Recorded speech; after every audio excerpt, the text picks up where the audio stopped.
Olá a todos, bom gente, eu vim aqui fazer mais um vídeo sobre a questão dificuldades textuais. A Bíblia condena o incesto? Sim, claro, né? O que é o incesto? O incesto é quando você tem relação com uma pessoa da mesma linhagem que você, seja sua mãe, seja sua irmã, ou seja seu filho ou a sua filha. E isso traz problemas, então, genealógicos, como a ciência já provou hoje em dia. Mas na Bíblia diz que Abraão se deitou com uma de suas irmãs. E assim também aconteceu com Ló, que se deitou com as suas filhas. E no caso nós temos ali então da questão da humanidade, né? Que Abraão teve filhos e filhas e eles tiveram relacionamento entre eles. Mas pode isso? A Bíblia condena isso? Como está lá no texto de Gênesis, no livro de Deuteronômio também diz, no livro de Êxodo, nas leis de Moisés, no total. Então, como pode isso acontecer? Então, fica comigo, que eu sou o professor André Marcelino, do canal Escavando as Escrituras, e trarei para vocês, então, essa questão.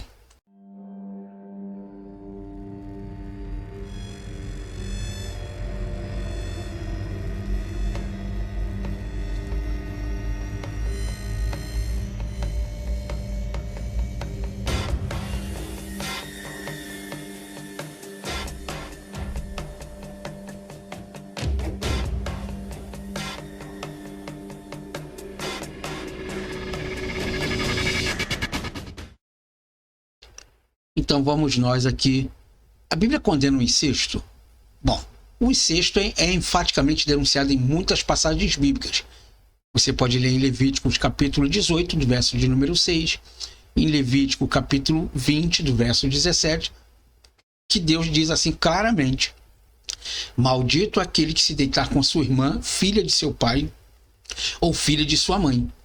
Contudo, Ló cometeu incesto com as suas duas filhas, nos quais resultaram as nações de Moabe e de Amon.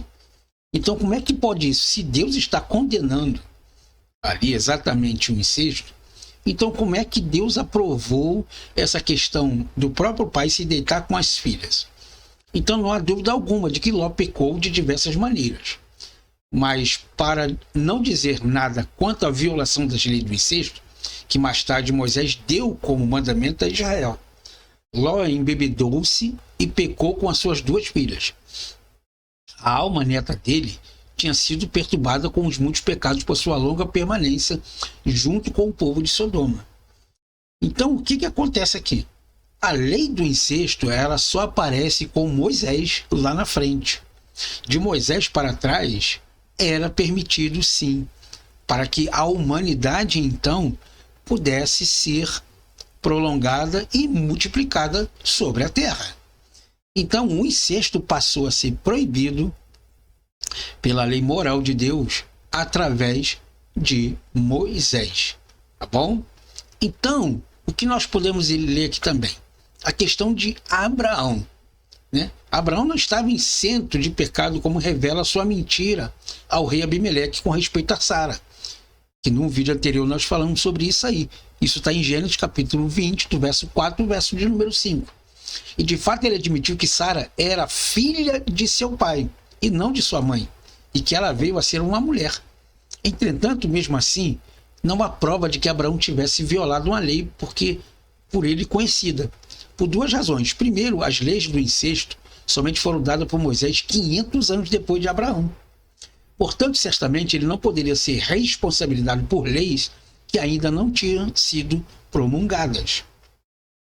Segundo as palavras irmã e irmão, tem como uso bem mais amplo na Bíblia, tal como acontece com os termos pais e filho.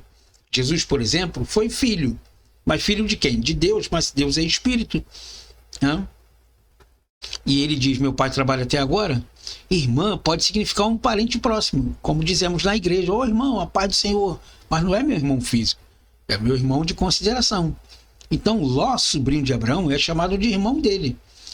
Né?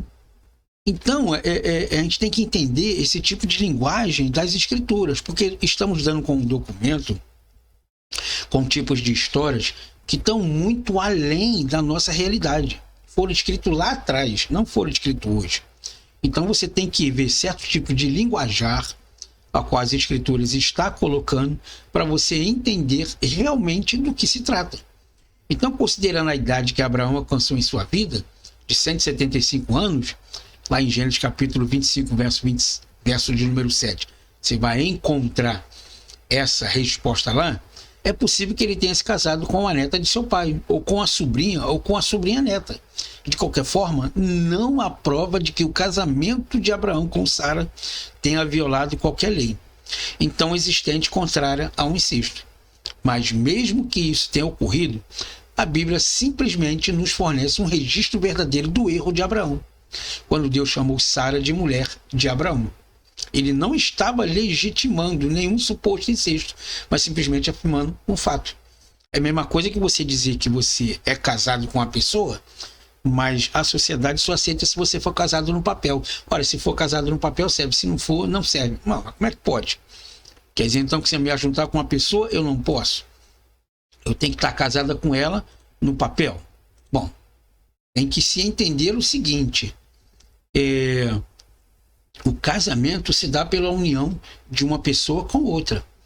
O que a sociedade vai fazer é simplesmente registrar isso num documento.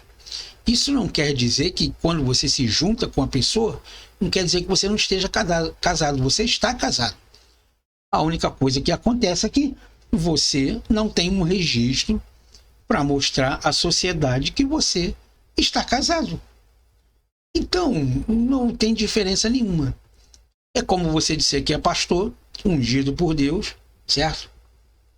E você não tem nenhum documento, você não tem nada. Isso impede de você ser um pastor? Não. Você apenas não tem um papel para provar. Mas diante de Deus você já foi ungido e você é o pastor e foi escolhido. Então essa que é a diferença de uma situação para outra. Entendeu? Então o incesto, sim, foi colocado até a ordem de Moisés promulgar as leis de Deus. Das leis de Deus para trás, então, Deus não permitiu, das leis de Deus para trás, Deus permitiu que o incesto acontecesse para que a humanidade pudesse se expandir. Fora dali, depois das leis de Moisés, ao qual ele promulgou, aí sim, aquela parte ali, ela foi legitimada por Deus para que fosse proibida por ele. Entendeu?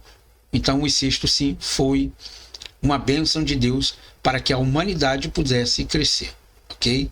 Então espero que você tenha gostado, espero que eu tenha tirado a sua dúvida, e se você tiver algum comentário, alguma crítica, alguma sugestão, por favor coloque aí nos comentários que eu terei o imenso prazer de responder, tá bom? Fica com Deus, muito obrigado então pela sua presença e muito obrigado por ter ficado até aqui. Nos vemos então numa próxima aula.